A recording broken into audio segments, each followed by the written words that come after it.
Bom, e mais uma vez a gente vai falar sobre a questão do coronavírus aqui na nossa região e na nossa cidade. O estado de Santa Catarina publicou ontem um novo decreto a respeito da situação da pandemia aqui no estado, com novas restrições que começaram a valer a partir da meia-noite dessa quinta-feira. E nós viemos aqui para conversar então com Samuel Bucco, ele que é o gerente da Vigilância em Saúde aqui do município, para esclarecer, então, quais são os pontos que começam a valer a partir dessa quinta-feira e como que vai ser a fiscalização aqui na cidade. Samuel, obrigada por conversar com a gente. Eu começo perguntando sobre um dos pontos mais criticados, né, e também questionados dessa pandemia, que é o transporte coletivo. Hoje pela manhã a gente fez uma matéria no terminal do Pinheirinho, ao meio-dia, naquele horário de pico, estudantes, trabalhadores, e a gente percebeu que tinha uma movimentação bem grande, um movimento nos ônibus bem acima da capacidade, que agora ficou em 50%, né, de acordo com o decreto aqui de Santa Catarina. Como que vai se dar agora a vigilância desses locais, principalmente aí no transporte público, porque muita gente trabalha, tem os estudantes agora com a volta às aulas. Como que vai se dar então a vigilância nesses locais?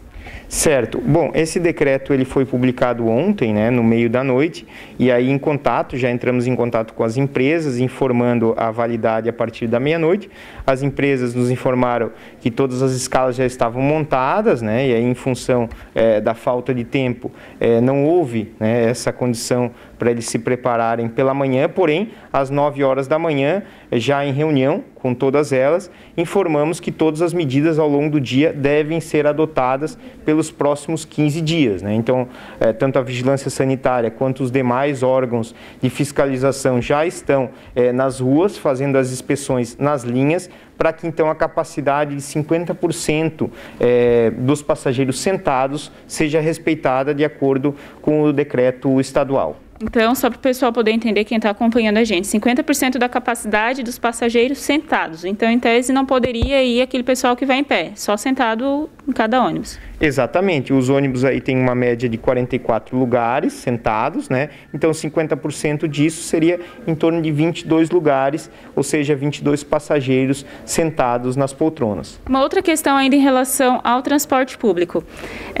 Já faz um tempo que não aceita mais dinheiro, né? O pessoal que pega nas paradas ou que pega nos terminais só é aceito o cartão, aquele cartão que tem que fazer previamente.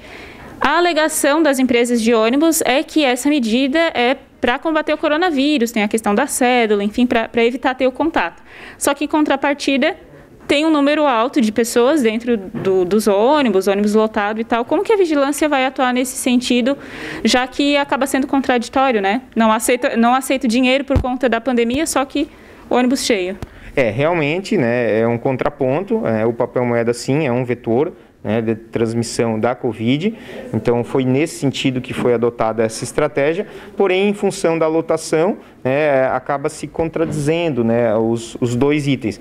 Porém agora o governo estadual sanou essa medida, reduzindo então a capacidade para, teoricamente, 25%, né, que são 50% dos passageiros sentados, e aí reduz também a lotação nesses veículos, já que antes a lotação em nível laranja, né, em nível grave, estava em 100%. Então agora, com o governo estadual vendo essa contradição, acabou retomando essa medida. Nesse caso, então, a vigilância está se organizando para ficar nos terminais? Como que vai se dar esse trabalho efetivamente? Sim, os agentes de trânsito da Diretoria de Transporte vão fazer a fiscalização nos terminais, né? Os fiscais da vigilância sanitária vão rodar nas linhas, né, junto às linhas, e a Polícia Militar também teve um aumento no efetivo, né? O major nos informou 12 homens vieram exclusivos para Criciúma para atuar, então, exclusivamente no combate à Covid-19. Samuel, agora falando um pouquinho da questão do comércio também, porque o governo do estado falou também sobre estabelecimentos, o que muda a partir de agora? Olha, os serviços de alimentação, eles têm a restrição então de funcionamento até as 23 horas, recebendo o último cliente até as 23 horas e devendo estar completamente fechados à meia-noite. Os bares, com e sem entretenimento, além de respeitar esses horários, também devem ter a sua limitação restrita a 25% da capacidade. Outro assunto que também veio à tona e é um dos principais que interessa às famílias são as aulas. A aula voltou agora, há poucas semanas. Em modelo híbrido, sim, mas muita gente está preferindo presencial porque acaba sendo melhor também. Isso vai modificar alguma coisa, a questão das aulas aqui na cidade?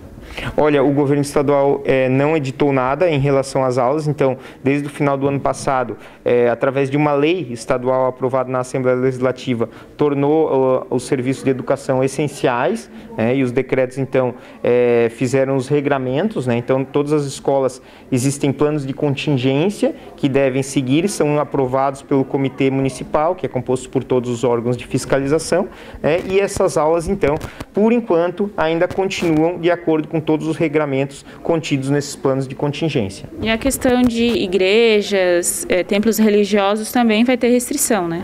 Sim, aí a lotação desses locais passa para 25% a partir de hoje, conforme explana esse novo decreto. Bom, aqui a região da ANREC ainda está em alaranjada, única do estado, né? Teoricamente, no próximo sábado vai ser atualizada essa questão. Possivelmente já vai entrar no gravíssimo, assim como todo o estado também. Todas essas medidas, essas restrições que foi falado pelo estado, na verdade já era esperado aqui para a nossa região, né?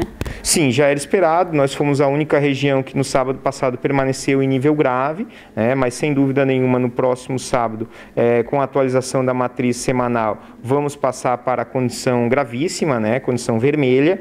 E aí essas medidas, muitas delas já estavam previstas a nível municipal, através dos nossos decretos municipais, que então estabelecem também os mesmos horários e inclusive também a restrição de número de pessoas por mesa, que passa para 4 pessoas. Samuel, no final do ano passado a gente, claro, já vem falando sobre essa questão da pandemia há um ano, né? Basicamente há um ano, vai completar em março, lockdown e tal.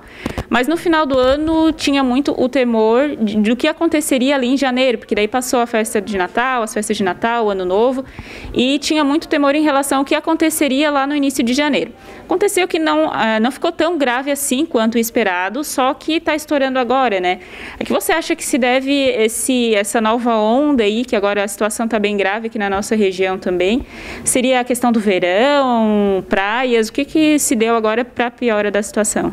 Olha, sem dúvida a temporada de verão contribuiu para esse cenário, as cenas que nós vimos nas praias, praças, parques, realmente essas aglomerações favoreceram, e também nós temos fortes indicativos dessa nova variante do Amazonas, que já foi constatada aqui em Santa Catarina, o município de Joinville já confirmou o primeiro caso, e há fortes indícios que o vírus já esteja circulando em todas as regiões e possibilitando uma maior transmissibilidade da doença, já que é um vírus muito mais agressivo, Então, na verdade, o que tem que fazer agora é respeitar essas regras para que isso não venha se tornar ainda pior, Porque daí tem a variante que a gente não sabe como que vai ser ao certo ainda.